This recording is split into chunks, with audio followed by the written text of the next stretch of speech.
In this session, we explore The Dreamer of the Dream, a framework for reversing cause and effect in our thinking. Instead of seeing ourselves as shaped by events, we examine how the mind's assumptions shape what we experience, and how changing those assumptions can transform our inner and outer world. Here we see the untrained mind as a passive victim. The world appears to attack with sickness, enemies, and pain, while the mind seems weak and helpless. This is the error of effect, believing circumstances cause our state, rather than recognizing the mind's role in interpreting and amplifying them. Alongside every painful perception stands a quiet alternative, the miracle. The dream of pain is chaotic and threatening. The miracle is a clear, ordered awareness. It does not fight the situation, it reinterprets it, teaching the mind that its fearful reading is mistaken and that another peaceful meaning is available. We face a strategic choice. Remain trapped in the maze of reactive thinking, or step back as the dreamer who designed the maze. As the dreamer, we accept authorship of our narratives. This shift from character to author is the foundation for psychological freedom and responsible decision-making. This model illustrates a reversal of projection. In the illusion, the world seems to act on a passive mind. In reality, the active mind projects meaning onto a neutral world. When we reclaim the mind as cause, we also reclaim the power to change our experience by changing our interpretations. The pivotal statement is, "This is not done to me. I am doing this."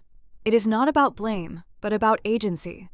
By acknowledging our role in how we frame events, we move from helplessness to influence, opening the door to learning, growth, and more constructive responses.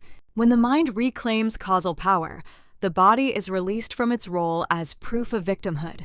Symptoms and tension often mirror mental conflict.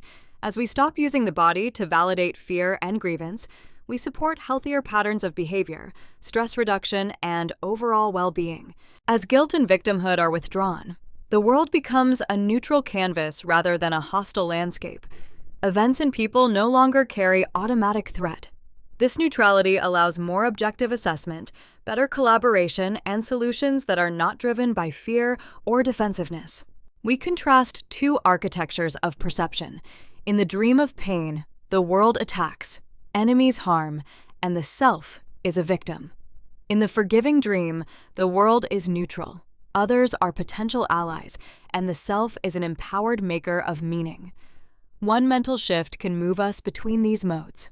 Even perceived enemies can be reframed as teachers.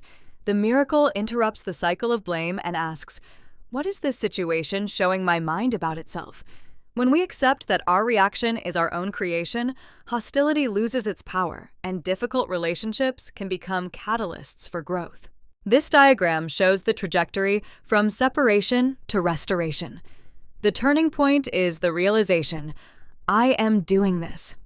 From that moment, each subsequent choice can move us upward, away from entrenched conflict and toward clarity, accountability, and more integrated ways of relating.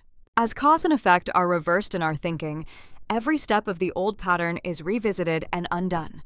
The mental ladder that once led deeper into separation is now climbed in reverse.